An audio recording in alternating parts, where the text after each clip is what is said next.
Olá, Fábio aqui para mais uma correção da prova da Gualimp, prova do concurso de Quissamã, foi realizado pela banca Gualimp no ano de 2020. Vamos resolver agora a prova de português da parte de conhecimentos gerais do cargo de professor 1. E se você quiser continuar recebendo vídeos com correções de provas e dicas de língua portuguesa, dicas de gramática, dicas de concurso público, de como estudar técnicas, se inscreva no canal e marque o sininho. Bom, o texto da prova tem como título Preconceito Linguístico. Questão número 1. Analise as afirmativas a seguir. Número 1. Associar a variedade padrão ao status social do falante reforça o preconceito linguístico, que desconsidera a variedade linguística de grupos com menor prestígio social. O que essa frase aqui quer dizer?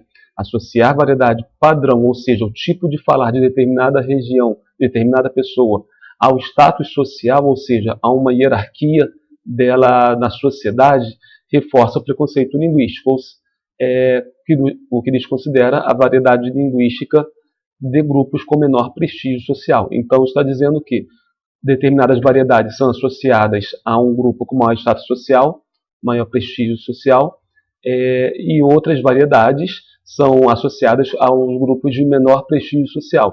Logo, se uma variedade pertence a um grupo de maior poder aquisitivo, por exemplo, e outra variedade linguística, outra forma de falar, é associada a um grupo com menor poder aquisitivo, logo pessoas com variedades linguísticas diferentes vão ser vistas como pertencentes a grupos sociais diferentes.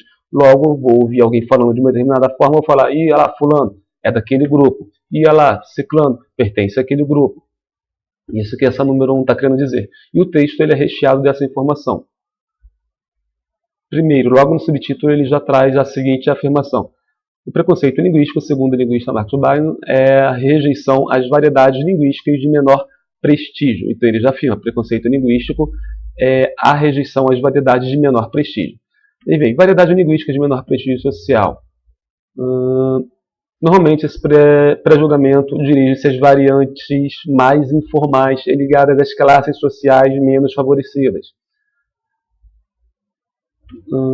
Preconceito linguístico deriva da construção de um padrão imposto por uma elite econômica e intelectual que considera como erro e, consequentemente, reprovável tudo que se diferencia desse modelo. Outro. Isso se deve ao fato de membros de classes sociais mais pobres, pelo acesso limitado à educação e cultura, geralmente dominarem apenas as variedades linguísticas mais informais e de menor prestígio. Então, o texto está recheado dessa afirmação, como podemos ver. Logo, a número 1 está correta. Número 2. Os registros devem variar conforme o contexto comunicacional, podendo um falante empregar as variedades padrão ou não padrão. É o que se afirma lá no final. A adequação linguística é o princípio segundo o qual não se fala mais em certo ou errado. Adequação linguística, ou seja, você usar a língua em determinadas situações. As variedades linguísticas em determinadas situações. Não se fala mais de certo ou errado na avaliação de uma determinada variedade linguística. Fala-se, pois, se a variedade em questão é adequada ou não à situação comunicativa, ou seja, contexto comunicacional. O registro deve variar conforme o contexto comunicacional, ou seja, situação comunicativa, em que ela se manifesta. Isso significa que em um contexto formal ou solene, seria adequado o uso da linguagem formal, padrão, culta, e inadequado o uso de uma variedade informal, coloquial.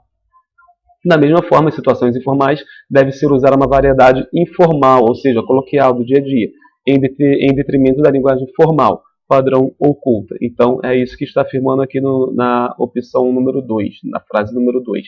Está correta. A norma padrão número 3. A norma padrão deve ser preservada na linguagem oral escrita, pois toda modificação é prejudicial ao sistema linguístico. Em nenhum momento ele afirma que modificação linguística, ou seja, variação linguística, é prejudicial ao sistema linguístico. Na verdade, ao contrário, toda língua varia. É uma característica intrínseca às línguas. A norma padrão deve ser preservada na linguagem oral escrita. Ele também não fala isso, pelo contrário. Ele fala que em uma situação solene, uma situação formal, eu vou usar a linguagem culta, a linguagem padrão, a forma padrão da língua. E já, por exemplo, numa linguagem coloquial, numa linguagem oral do dia a dia, eu posso usar a linguagem coloquial, a linguagem formal.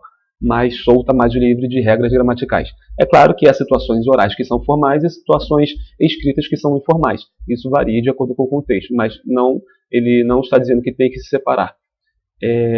Ou colocar tudo no saco só. Né? A norma padrão deve ser preservada na linguagem oral escrita, em qualquer situação. Não é isso que afirma. Então, apenas a 1 e a 2 estão corretas. Letra A. Número 2. Leia com atenção. Não leia, vá direto no enunciado, porque senão você pode perder tempo. Justamente porque essa questão aqui é a questão que você só precisa ler um quadrinho. A linguagem cumpre funções conforme a intenção do emissor e a relação que se pretende estabelecer com o receptor. Emissor é quem emite a linguagem, receptor quem recebe. Dentre outros aspectos. No texto do terceiro quadrinho, então ele só quer trabalhar o texto do terceiro. Percebe-se a seguinte função da linguagem. Cidadão consciente, respeite as variações linguísticas, diga não ao preconceito. Então isso aqui podemos chamar de uma publicidade, podemos chamar de um apelo de publicidade, um apelo comunicativo. O emissor está induzindo ou pedindo para o receptor ter um determinado tipo de comportamento ou de pensamento.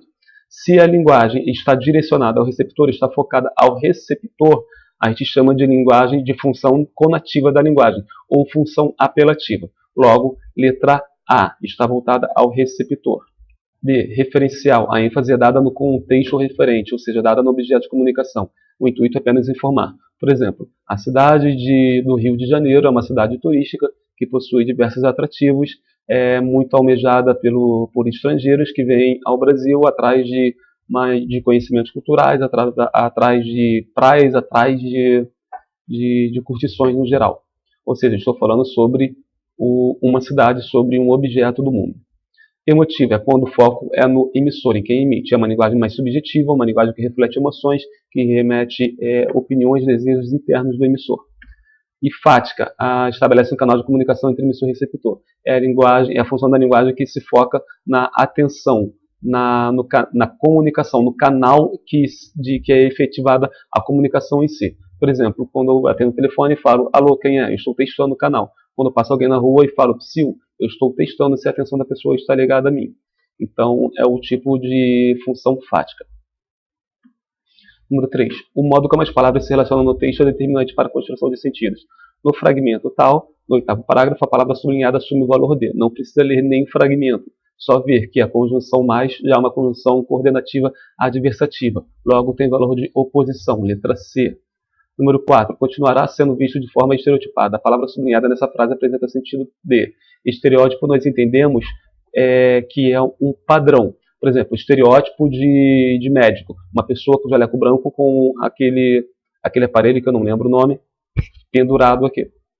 Estereótipo de um engenheiro. Geralmente uma pessoa com uma blusa social com um capacete na cabeça. Estereótipo de um professor. Uma pessoa de frente para um quadro com óculos e o giz na mão.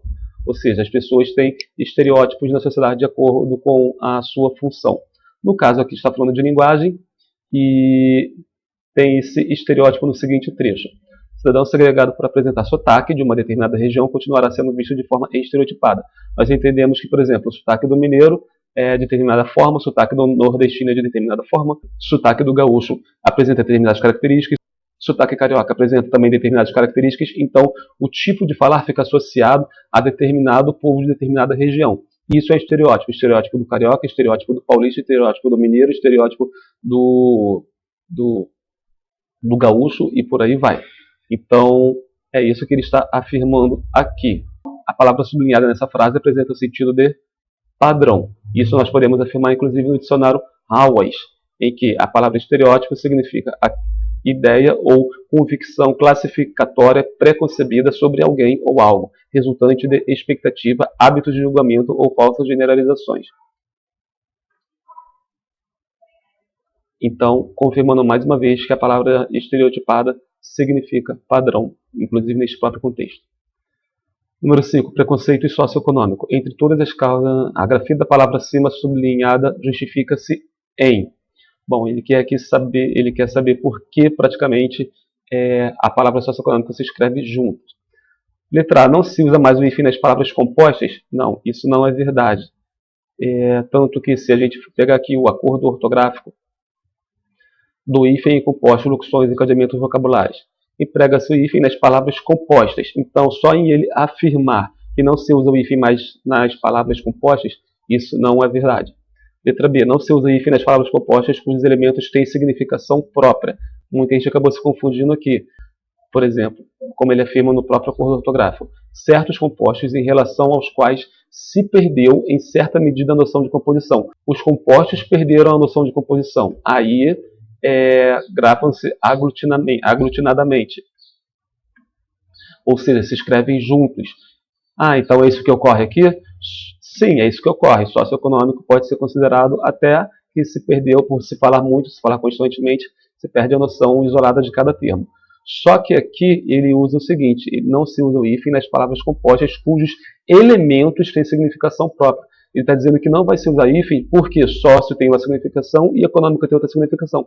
Na verdade, não é isso. É quando a junção das duas palavras adquiriu uma significação própria. E não quando um componente e outro componente, cada um tem uma significação própria. Na verdade, os dois se juntaram e as duas palavras juntas formaram uma terceira palavra com significação própria. Aí eu não uso o hífen. Aqui ele fala de elementos. A palavra aqui, o que faz essa letra B estar incorreta é por ele usar a palavra elementos em vez do termo inteiro aglutinado, a junção inteira da palavra. Letra C. Não se usa hífen nas palavras compostas que possuem como primeiro elemento um adjetivo. Isso também não é verdade. Isso também não é trazido no texto do acordo ortográfico. Emprega-se hífen nas palavras compostas por justaposição que não contém forma de ligação, cujos elementos de natureza nominal, adjetival, numeral ou verbal constituem uma unidade sintagmática e semântica e mantém acento próprio, podendo dar-se o caso do primeiro elemento estar sozinho. Então podemos perceber aqui que, por exemplo, norte, luso, são palavras afroasiáticas, são palavras que possuem adjetivo em seu início e pode receber o hífen. Aqui ele diz que não se usa hífen, então também a letra C está incorreta.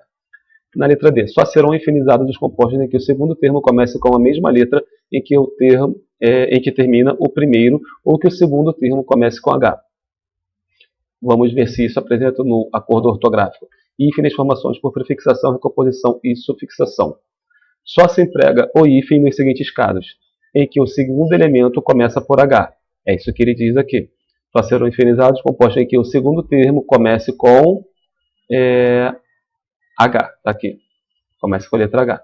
E na primeira parte ele fala a mesma letra que termina o primeiro. É justamente o que ocorre no segundo item aqui na letra B.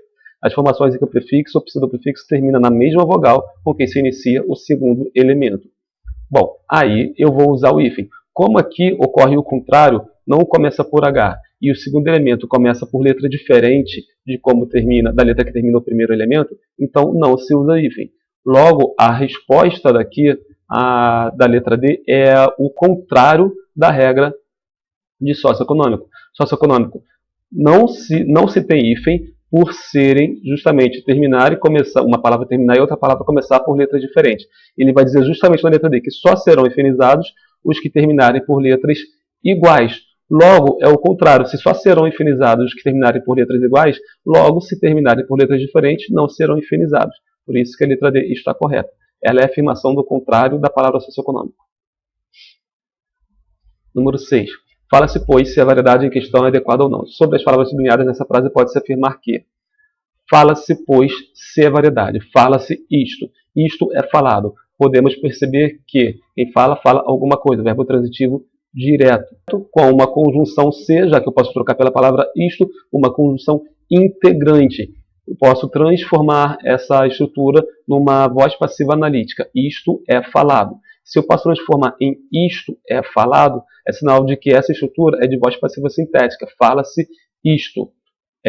O termo sem preposição, que pode ter a semântica de ser o sujeito paciente, VTD, verbo transitivo direto, com a partícula C, que é a partícula apassivadora ou pronome apassivador. Logo, eu percebi que o C é uma conjunção integrante, porque inicia uma oração subordinada substantiva, já que eu consigo transformar essa oração inteira no pronome isto, fala-se isto, e se eu consigo transformar essa estrutura, isto é falado, isto é o termo sem preposição, é verbo auxiliar, verbo ser, mais particípio de verbo falar, falado, isto é falado, voz passiva analítica. Logo, aqui é a voz passiva sintética. Se é a voz passiva sintética, esse se é partícula apassivadora ou pronome apassivador. Resposta letra A. A primeira é um pronome apassivador. Segundo é um pronome? Não, segundo é uma conjunção integrante. A primeira é uma conjunção? Não, a primeira é um pronome. Ambas são conjunções? Não, só a segunda é uma conjunção. Número 7. Adequação linguística é o princípio segundo o qual não se fala mais em certo ou errado. A colocação do pronome sublinhado nessa frase foi determinada pela presença de. Colocação do pronome é colocação pronominal. Próclise, mesóclise e ênclise. Próclise é quando o pronome vem antes do verbo. E para ele vir antes do verbo, a frase tem que apresentar alguns fatores que chamamos de fatores proclíticos. Palavras que atraem o pronome para perto dela, antecipando ao verbo. Não se fala. Aqui o se está antes do fala. Ele quer saber por que o se foi para antes do fala e não para depois. Por exemplo, o qual não fala-se mais incerto. Aqui o se está antes do verbo justamente porque apresenta o advérbio de negação. Não, todo advérbio é fator proclítico. Se aparece um advérbio antes do verbo, eu levo o pronome para antes do verbo. A colocação do pronome foi determinada pela presença de. Então, resposta, verbo antecedido de advérbio, letra B. Número 8. No Brasil, uma forte aversão, desconsiderada alteração de sentido. A única variação correta para a frase acima é: verbo haver com sentido de existir. É um verbo impessoal, logo fica sempre no singular. Caracteriza uma oração sem sujeito. O verbo haver com sentido de existir, mas o verbo existir, propriamente dito, ele é um verbo pessoal comum, ele é flexionado. O verbo haver com sentido de existir, que ele não é flexionado. Eu posso transformar esse a no verbo existir ou ocorrer. Há uma forte aversão. Existe uma forte aversão. Logo, se é o a com sentido de existir, verbo impessoal fica sempre na terceira pessoa do singular. Se eu coloco o verbo existir é um verbo comum, um verbo pessoal. Ele vai ser flexionado de acordo com o sujeito. Esse termo aqui, que vem logo após o verbo, se transforma em sujeito. No Brasil, haverão fortes aversões. Não, haverão está flexionado. Se está com o sentido de existir, não pode ser flexionado. Então, essa opção não está correta. No Brasil, devem haver fortes aversões. Locução verbal, verbo auxiliar dever, com verbo principal haver no infinitivo. Com locução verbal, o verbo auxiliar ele varia de acordo com o que manda o verbo principal. Se o verbo principal é haver no sentido de existir, ele deveria ficar no singular. O verbo auxiliar, que obedece a ele, deveria também ficar no singular. É o verbo auxiliar que faz o papel, que faz as flexões do verbo principal. Logo, se aqui o haver também está no sentido de existir, o verbo auxiliar deveria ficar no singular. No Brasil, deve haver fortes aversões. Letra C. No Brasil, existem fortes aversões. Aqui é o verbo existir propriamente dito. O verbo existir não é um verbo impessoal, é um verbo comum. Ele varia normalmente de acordo com o sujeito. E como o sujeito aqui foi para o plural, fortes aversões existem. Logo, o verbo ele irá para o plural também. Então, essa opção está correta, a concordância correta.